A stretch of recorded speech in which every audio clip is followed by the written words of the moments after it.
नमस्कार, कड़क बात में आपका स्वागत है। और आज हम बात करेंगे एशिया में और दो देशों के बीच में जो पहले लड़ाई छिड़ी थी, उसके बाद दोनों के बीच में शांति समझौता हुआ और एक बार ऐसा लग रहा है कि फिर से लड़ाई जंग फिर से छिड़ने वाली है। वो दो देश हैं थाईलैंड और कंबोडिया।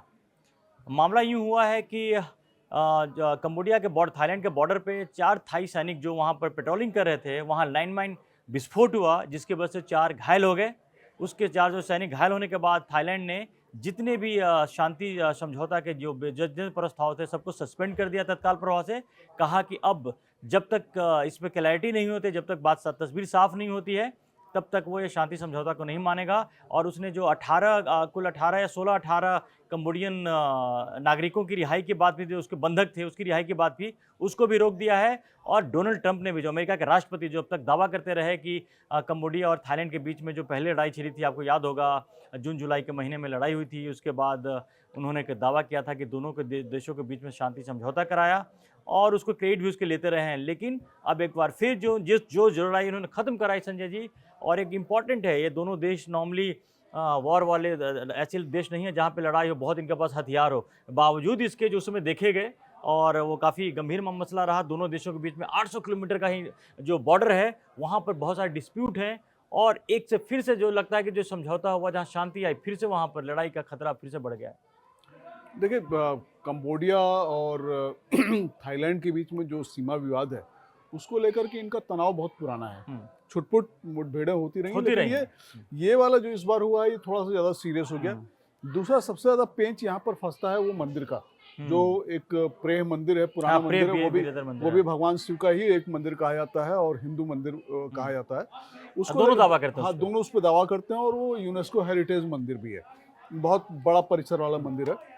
लेकिन सबसे बड़ी बात यह है कि आप देखिए कि ट्रंप जहाँ जहाँ दावे कर रहे हैं कि उन्होंने समझौता करा दिया, युद्ध बंद करा दिया, वो हर जगह उनके जो समझौते हैं वो खटाई में पड़ रहे हैं। एक-एक करके सारे खटाई में पड़ रहे हैं। सारे खटाई में पड़ रहे हैं। एक भी ऐसा समझौता उनका नहीं हुआ है जहाँ वो कह सकें कि हाँ, उन्होंने मुकम्मल तौर पर उस समझौते को अमली जामा पहना दिया है और वो पूरी तरह से इफेक्टिव हुआ है। तो ये बात सही है कि ट्रंप एक तो हर चीज़ बड़ी जल्दी में करवाते हैं, दूसरे पुख्ता तरीके से नहीं करवाते हैं। और दोनों देशों के बीच में जो शक का बीज अभी पड़ा है लैंडमाइन, लैंडमाइन का यह है कि कंबोडिया का कहना है कि नहीं, लैंडमाइन हमारी पुरानी है और उस इलाके में पहले से कुछ लैंडमाइन थी जिससे ये सब हादसे होते रहते हैं और हो रहे हैं। थाईलैंड का कहना है नहीं, आपने नई लैंडलाइन बिछाई है और समझौते का उल्लंघन किया है और इसलिए हम इस सारे के सारे समझौते को तोड़ रहे हैं। मुख्य बात मुझको ये लगती है कि ये दोनों देशों के बीच में जो आपसी समझबूझ है, उसमें बहुत बड़ी दरार पड़ चुकी है और इन दोनों के बीच में कोई ऐसा आदमी नहीं है जो इन दोनों को फिर से पास में लाए, खड़ा करे, समझाए बुझाए, बिठाए। ट्रंप ने कोशिश की, उससे युद्ध खत्म हुआ, लेकिन देखिए वो आधी अधूरी कोशिश है। जब तक आप मसले का जड़ नहीं समझेंगे, जब असली समस्या नहीं समझेंगे, बिल्कुल। और अगर दबाव डाल के, उन्होंने याद है कि धमकाया था, मुझे अच्छे से याद है कि डोनाल्ड ट्रंप ने दोनों धमकाया था, व्यापार के वाली बात थी, अगर दोनों नहीं शांति समझौता करोगे तो व्यापार बंद कर देंगे। ये लड़ाई खत्म कराने का कोई तरीका नहीं होता। सेम लैंग्वेज उन्होंने भारत और पाकिस्तान के बीच में की थी, याद रखिए। मैं इस मामले को इसलिए भी उठा रहा हूँ कि एक जो जिस चीज को लेकर के लगातार ट्रंप दावा भी करते रहे, भारत को लेकर के, ऑपरेशन सिंदूर को रुकवाने को लेकर के, वो उस पर फिर से ऐसा लग रहा है, क्योंकि भारत ने पहले भी कहा हुआ है, पाकिस्तान को साफ साफ कहा था कि किसी भी तरह की अगर आतंकी घटना भारत में होती है, उसे वॉर ऑफ एक्ट उसको माना जाएगा। और जो ऑपरेशन सिंदूर है वो भी खत्म नहीं हुआ है। तो जो दिल्ली में जो बम ब्लास्ट हुए हैं, उससे भी फिर से एक ऐसी बातें, संभावनाएं बढ़ती जा रही है कि अगर ये वो, जब अभी तो जांच चल रही है, अगर जिस तरह के संकेत मिले हैं, इसमें जैश का हाथ है और ऑब्वियसली जैश का हाथ है, आईएसआई का हाथ है, पाकिस्तान का हाथ है, और इसके जैसे ये डिक्लेयर होता है तो भारत फिर से जो ऑपरेशन सिंदूर जारी है वो भी हो सकता है। तो ये मैं इसलिए बात कह रहा हूँ, दोनों को जोड़ा इसलिए जोड़ा है कि दोनों में कॉमन फैक्टर डोनाल्ड ट्रंप है। नहीं, बात सही है। और देखिए होता क्या है कि कंबोडिया वाले और थाईलैंड के मामले में और भारत पाकिस्तान के भी मामले में हम ले लेते हैं, ठीक है, ट्रंप दावा कर रहे हैं, लेकिन दावा करने से कुछ नहीं होता। क्या आपने इसके लिए कोई सीरियस पहल की?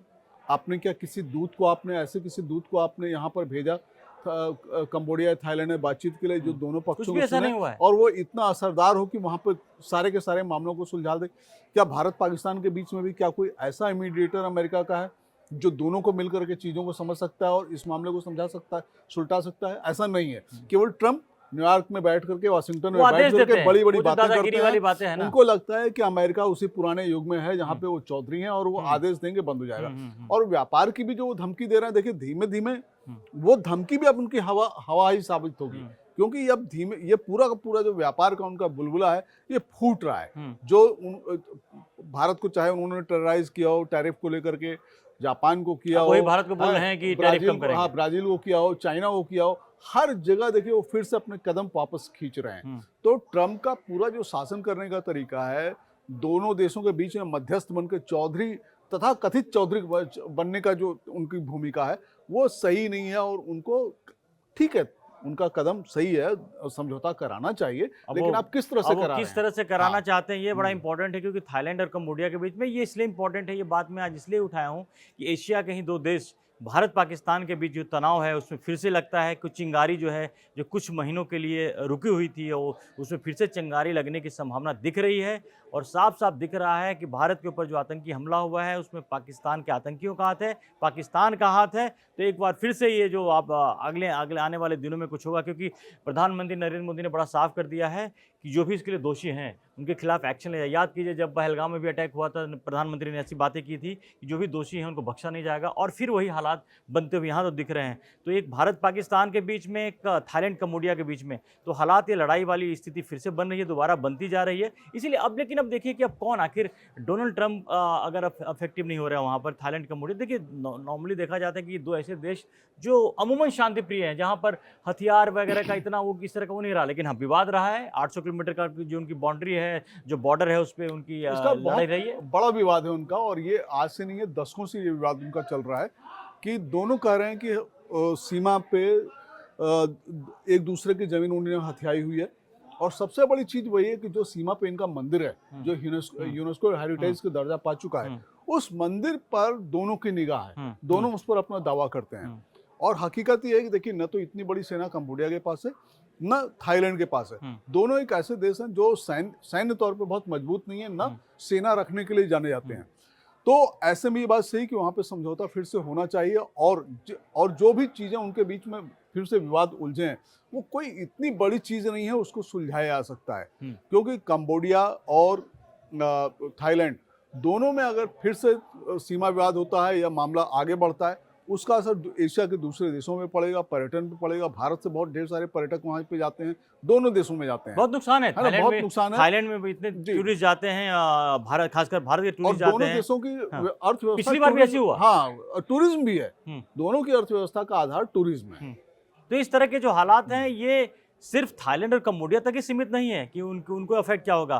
पूरी दुनिया में गलत संकेत जाता है कि जब दो देशों के बीच तनाव बढ़ता है, तो लड़ाई वाली जब स्थिति आती है, तो इससे एक ऐसा मैसेज जाता है, एक रॉन्ग मैसेज जाता है। लेकिन दिक्कत यही है दोनों देशों के बीच में कि कोई ऐसा दुनिया का और दूसरा देश नहीं है जो आकर के मध्यस्थता करे, दोनों देशों को समझाए और वो दोनों को। लेकिन जो हालात बन रहे हैं उसमें डोनाल्ड ट्रंप आए, उन्होंने जिस तरह से ज़बरदस्ती डरा करके उन्होंने समझौता तो करा दिया, लेकिन जिस तरह के अभी हालात वहाँ पे बने हैं कि 4 थाईलैंड के जो सैनिक हैं वो घायल हो गए हैं लैंडमाइन ब्लास्ट के बाद से, तो अब थाईलैंड अपनी जिद पे अड़ गया है कि अब भाई समझौता को हम नहीं मानेंगे, क्योंकि इसमें कंबोडिया का हाथ है। कंबोडिया हालांकि बार बार मना कर रहा है, वो कह रहा है कि नहीं, इस लैंडमाइन में हमारा कोई भी हाथ नहीं है। लेकिन जो मिसअंडरस्टैंडिंग अगर जिस तरह से हुई है, और डोनाल्ड ट्रंप का रवैया वो बड़ा मतलब, चूंकि डोनाल्ड ट्रंप तो खुद अपने घर में गिरे हुए हैं, वहाँ पर जिस तरह से डेमोक्रेट्स लगातार वहाँ पर शक्तिशाली होते जा रहे हैं, अभी किसी भी तरह से मैनेज करके वो शायद शटडाउन खत्म करने का स्थिति में आ रहे हैं, वो भी, लेकिन वो परमानेंट सिचुएशन नहीं है। उसके अलावा जो बाकी जो देशों में अब ट्रंप की नज़र भारत और पाकिस्तान पर फिर से होगी,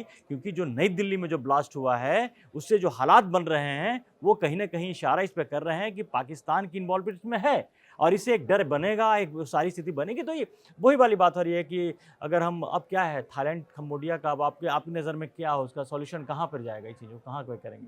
देखिए, उसका सॉल्यूशन ये एक चीज़ मैं आपको और बताऊँ कि दोनों देशों के बीच में रिश्तेदारियाँ भी हैं।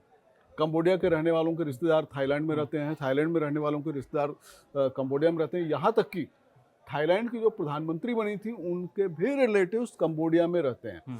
तो मुझको लगता है कि आपस में इन दोनों को खुद ही बैठना चाहिए। ये सब चीजें क्यों, जब तीसरे देश है, कोई ऐसा नहीं है, कोई मतलब नहीं है। आपस में आप पड़ोसी हैं, अभी तक मतलब आप दोनों के आपस में रिश्तेदारियां भी हैं, सारी चीजें हैं।